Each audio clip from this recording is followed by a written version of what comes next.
Our guest today on the Ryerson Negotiation Project is Alan Stitt. Welcome, Alan. Thank you. Alan is president of ADR Chambers, the largest dispute resolution company in Canada. Our guest is a graduate of the University of Toronto, a lawyer by profession, and a master's degree in law from the prestigious Harvard University. Alan is a chartered arbitrator, a mediator, and is a fellow of the International Academy of Mediators. Alan is an adjunct professor at the University of Toronto Law School, chair of the Sports Dispute Resolution Centre of Canada, assistant professor at Notre Dame Law School, and a lecturer at the University of Windsor Law School as well. Alan is a sought-after mediator and arbitrator not only in Canada, but in North America and in the United Kingdom. Our guest is the author of several books, including Mediation, a Practical Guide, and Mediating Commercial Disputes, which was #1 on the National Post Business Books bestseller. Alan, your experience in the field of negotiations is probably one of the most extensive in our country. So we want to welcome you to the show, and hopefully you can share with us some of your insights, observations as it relates to the negotiating process. So let's start with that inevitable question, preparation. What are some of the do's and don'ts that you have learned both academically as well as in practice as it relates to preparing for the inevitable negotiation which is to take place? Sure. First of all, happy to be here. Thank you. I think that one of the biggest mistakes that people make when they prepare is that they assume they know what's going to happen when they go into the negotiation. You know, it's funny, but we say generally start at the beginning. And what do we do in negotiation? The first thing we do is we start at the end. We start with the answer. We start by coming up with a position. And our position, of course, is the answer that we ultimately come up with. And that's one of the mistakes I think that people make, that they say, okay, what's the final answer going to be? Let me really think through, before I've even talked to the other side, what the final answer is going to be. Instead of, in the preparation, instead of starting with the answer, starting by coming up with what is the final result going to be, if instead people start with their interests, their wants, their needs, their desires, and they think about what's really important to me, what do I want to get out of it? When I say, here's my position, if my position is a means to an end, what's the end? What's this really all about for me? And think about what might this really be all about for the other person? And when we put those wants together, what possible ideas can we come up with? And that way, you can go into the negotiation with an open mind. Instead of having decided on the answer, you go in with your interests, your wants, your needs. Figure out with the other person what the possible answers are, and together come up with an answer that works. What if you can't deal with the other person right off the top as you prepare for negotiations? What do you mean by can't deal with them? Well, you've got a mandate from your superior, Yep. whether it be your business colleague Sure. or whether it be in a charitable organization and you're working for members of the board, and you're sent in to negotiate an arrangement with, say, CTV. Right. You don't know who's going to be on the other side. Right. So when you say, when you're preparing, you usually don't know much about the other person. If you're thinking about your wants, needs, desires, goals, that you don't need the other person for that. You're just thinking about what's really important to you. What does success look like in terms of not what the result's going to be, but what's the ultimate goal that you're going to achieve? What are you ultimately going to get in terms of your needs met? In terms of the other person's interests, their wants, you're guessing. Whether you know them well or you've never met them, you're just guessing at their needs. It's a useful exercise as part of the preparation to think about what might their wants be, what might their needs be. You don't know what their wants are, what their needs are, though. And at the beginning of the negotiation, you're going to have to explore with them whether your guesses are accurate or whether you were way off. And be prepared to adapt if you were way off. I believe when you were at Harvard, you were a student with the famous Roger Fisher. What are some of the things that you observed from his style of teaching on negotiation, research on negotiation, and some of those observations, if you could share them with us? Sure. Roger, my guru was Roger, and Bruce Patton, of course, who was there at the time too, one of the other authors of Getting to Yes. Roger was actually quite an expert at teaching in addition to being an expert in negotiation, and really studied adult learning and finding out how people got better at things, particularly experiential things like negotiation. Roger was a firm believer in you remember about 10% of what you've heard, 20% of what you've read, and over 50% of what you experience. So if you experience learning, you get much more out of it and it stays with you. So Roger was very big on making sure that we experienced our learning. And the most important thing that I got out of that, I think, in terms of my time with Roger, is that there's so much learning in continually challenging yourself and challenging your assumptions. Roger was enormous on challenging your assumptions. So we think something is the right way to do it. Is it the right way to do it? Are there other ways? Maybe it is the right way to do it, but until we explore all of the different possible ways to do it, how do we know whether it is the right way? Any live examples in terms of assumptions that have been made and have been changed in your own experiences? Oh, lots of assumptions. One of the biggest assumptions that I went into that program with Roger with was that negotiation was about how do I figure out how to outmaneuver and take advantage of the other side, and that in order for me to do better, it makes sense for them to do not as well, and how do I figure out how to make that happen? And then we would go through an exercise with Roger and come out the other end and say, boy, what happened here? I was trying to outmaneuver the other side, and I ended up with a worse deal than this other group where someone wasn't trying to outmaneuver, was trying to work with them and saying, how can I jointly help you do well, and then that other person help them do well, and they ended up doing much better than I did, even though I was trying to outmaneuver the other side. So that's just an example of an assumption. Also, Roger was big on the idea that just because you disagree doesn't mean you have to be disagreeable. And so often when we get into conflict in negotiation, we think we have to argue and we have to try to tell the other side why they're wrong. And it doesn't work that way. And I mean, there's another example that we think that if I tell someone why I'm right and why they're wrong, they will say, oh, yeah, why didn't I think of that? I now agree with you. Everything I was saying before, I'm going to throw that out. I'm now going to agree with you. Deep down, we know that doesn't make any sense, but yet we seem to assume that that's the best way to do things. And then over time, we learn that the most effective way to the least effective way to persuade is tell someone why they're wrong, and that there are many more effective ways to get someone to do something. Telling them why they're wrong doesn't seem to work. Has it been your experience that a lot of people in business, in law, in charitable organizations, nonprofit organizations, when it comes to conflict, is that they really don't know how to handle conflict? It's interesting. And they become very personal, very defensive. Am I right in that assumption? Yeah, it's true. It's interesting how little time people usually spend thinking about how to resolve conflict or how to negotiate effectively. And they think that I'll prepare by learning the facts. And then what's going to happen when I get in the room once I have all the facts? Well, I'll figure that out when I get in the room. And it's really unbelievable how many people go into negotiations, particularly in resolving conflict, and don't have a sense of what the process is to get that conflict resolved. They just think, I should know my facts, I should understand my arguments really well, I should know how to tell the other side why I'm right and why they're wrong, and then I just hope we'll come out with a result at the other end. But they don't really have an organized structure to go through the negotiation to get a result. We'll come back to that in terms of the structure that you would advocate. Sure. But share with me a little bit, if you will, with regards to mandate, in terms as a negotiator.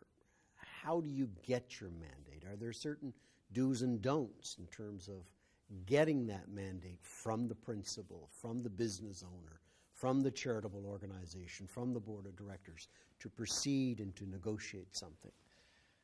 I think the first part of my answer to that is that when you're talking to the business owner, the principal, the person who's giving you your mandate, giving you your instructions, that's a negotiation. We can't fool ourselves in thinking that you talking to them is absolutely a negotiation, and you have to treat that like a negotiation.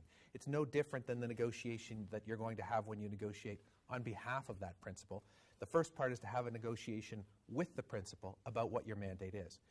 The person will usually come in and have an idea about how you should negotiate and what the right result should be.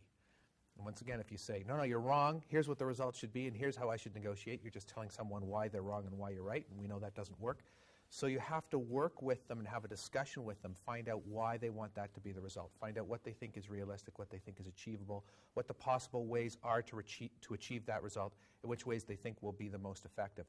And then, of course, the key at the end of the day is to come out knowing what you're supposed to do in terms of what the restrictions are in terms of what you are allowed to say, what you aren't allowed to say, what you are allowed to give and aren't allowed to give, what you are allowed to agree to and aren't allowed to agree to. What would you say to that MBA graduate who's in his second year working, and his principal calls him or her in and says, I want you to negotiate with Microsoft on the purchase of X amount of computers and software? I have found that when you talk to those persons early on in their careers is that they're somewhat reticent to say to their superior, their principal, well, what do you want me to do? How far do you want me to go? A little reluctant to ask those tough questions which need to be asked of the principal in order to get the clear mandate to proceed. What would you suggest to that MBA graduate? I get the fear. I get that they're afraid to confront their boss, and more importantly, they're afraid that they're going to ask a question. Their boss is going to say, what's wrong with you? Didn't you go to school? Don't you learn that kind of thing in your MBA classes? What did you take anyway? Weren't you listening in class? And it's a real fear, and I think it's a risk. I think it's possible that some boss will say that at some point. But there's a risk of not asking. And the risk of not asking is that you go into this negotiation, you're not clear about exactly what your instructions are, you end up agreeing to something you shouldn't agree to, or not agreeing to something that you should agree to, you go back to your boss gets mad and says, what the heck did you learn, what did you do? And if you say, well, you didn't tell me that restriction, and they say, you didn't ask, I assumed you knew. The question is, which risk is worse? If you're worried about your boss getting mad at you, isn't the risk greater that they're going to get mad at you for not asking the right questions than they are going to get mad at you for asking too many questions? So I would say, certainly you want to have done your own research in advance, and you don't want to ask your boss something that you could easily find out on your own. But questions about how far can we go, and what's our situation in terms of how much money do we have to spend on this, and if we don't get this, what are we going to do? What's our alternative look like? Those kinds of questions. If you don't ask those questions, you don't get the answers. You're going into the negotiation a little bit blind, and I think the consequence there can be even worse. How do you respond to the time frame question when the boss says, look, here's the mandate, I want you to go in and do this deal with Microsoft, and I want you back here in 2 weeks, and I want it done? Right. How do you respond to the fact that you have 2 weeks, or the 2 weeks? I would say the I want it done is the more interesting part. Because I would first respond to that, and I would say, I'm happy to spend 2 weeks. At the end of 2 weeks, if I can get something done that makes more sense for us than saying no, then I'll come back with something done. If at the end of 2 weeks I can't get something done, they aren't prepared to agree to get something done that makes sense for us, I'm not going to just say yes just for the sake of getting something done in 2 weeks. Of course, that's not a good result for the company. So I'm happy to go and do my best for a 2 week period and see if at the end of the 2 weeks we can come out with something that is a good result for us, better than the result of saying no to Microsoft at the end of those 2 weeks. So I think when bosses give you those kinds of constraints, there are reasons why they need you to do something within a period of time. I think the key is to let them know that you'll do your best within that period of time, whether that's reach a deal or not reach a deal. We have this sort of myth. There's this myth out there that deal is success and no deal is failure, and it is a myth. A deal is a success if you do something that's better than not reaching a deal, but no deal is a success if there isn't anything there that you should be saying yes to. And we have to keep that in mind at the end of the negotiation. There's nothing, no deal isn't failure. No deal doesn't connect with failure. No deal is a success if that's the right decision. Have you had experiences where you've gone into negotiations and there was no deal, no arrangement? Oh, many negotiations. And it's,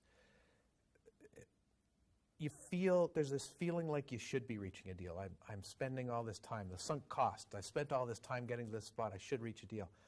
But at the end of the day, when you look at what is there that I can say yes to, and if I say no, what's the consequence?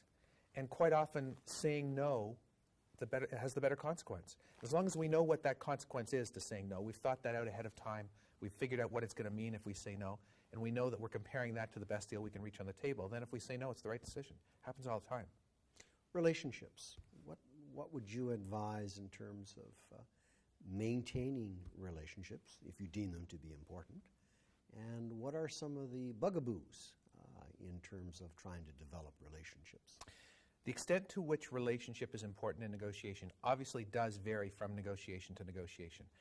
And it's not right to say relationship is always important, always relevant. If I'm in a foreign country, in a market, and there are 50 shops selling sunglasses and I need a pair of sunglasses, and I'm negotiating with the first or second shop, I'm not going to worry about my relationship with the shopkeeper, and I'm going to use every trick I can possibly think of to get the lowest price for the sunglasses. And if I can't do it, I'll go to the next shop and get sunglasses. So I'm not suggesting relationship is always relevant, because it's not.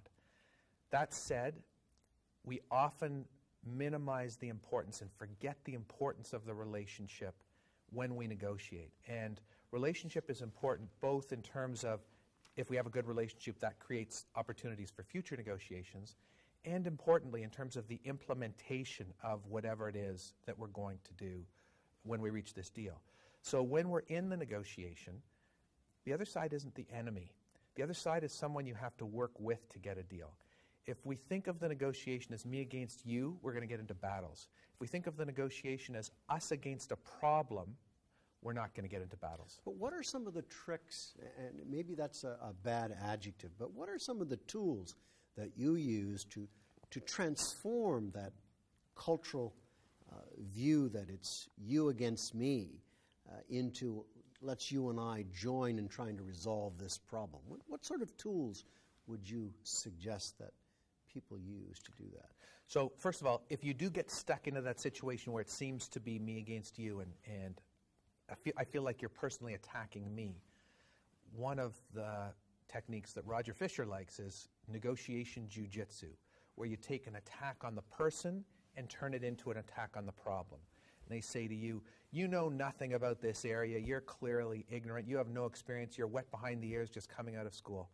You can say, oh yeah, well I have a lot of experience, and in fact I did a lot before I went to school, and I had very good professors, and that gets you into the battle of me against you. Or you can say, well, how do people in the industry then come up with standards to deal with this problem? When people disagree about what this thing is worth, what criteria do they use? What are other examples of this type of deal, and how do they come out? Let's explore that. And if you turn it from an attack on the person to an attack on the problem, that can be really helpful.